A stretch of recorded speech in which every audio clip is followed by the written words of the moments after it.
और अब बारी 3 मिनट में 10 खबरों की।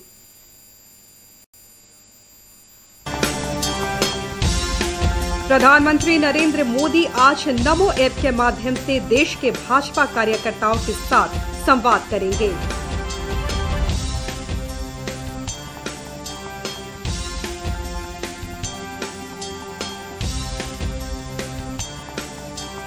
गणतंत्र दिवस के अवसर पर आयोजित होने वाले कार्यक्रमों के लाइव प्रसारण के लिए दूरदर्शन ने की व्यापक व्यवस्था।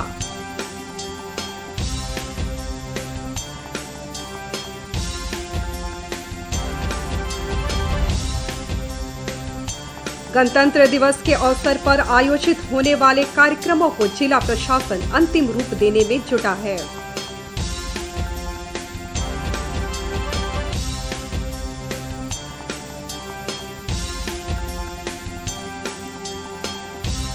गणतंत्र दिवस के मद्देनजर नेपाल के नजदीक बापू धाम मोतिहारी रेलवे स्टेशन पर सघन जांच अभियान चलाया गया।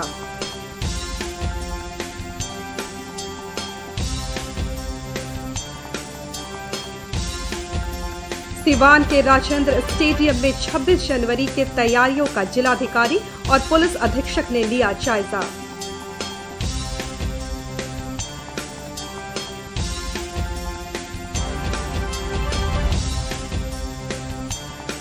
देश भर में कोरोना के घटते मामलों के बीच 24 घंटों के दौरान 2,55,000 से अधिक नए मामले सामने आए।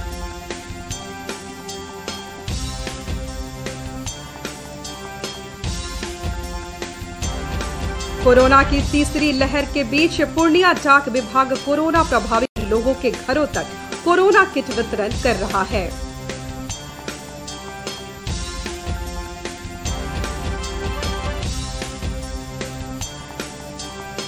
जनता दल यू के राष्ट्रीय अध्यक्ष राजीव रंजन उर्फ ललन सिंह ने केंद्र सरकार से बिहार को विशेष राज्य का दर्जा देने की मांग की है।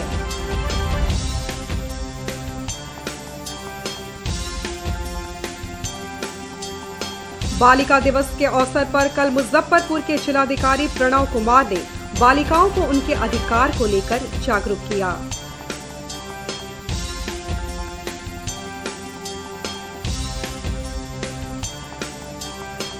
पश्चिमी चंपारण के बेतिया नगर थाने में पदस्थापित एएसआई अताउल्लाह नट को निगरानी की टीम ने 1 लाख रुपए रिश्वत लेते रंगे हाथ गिरफ्तार किया।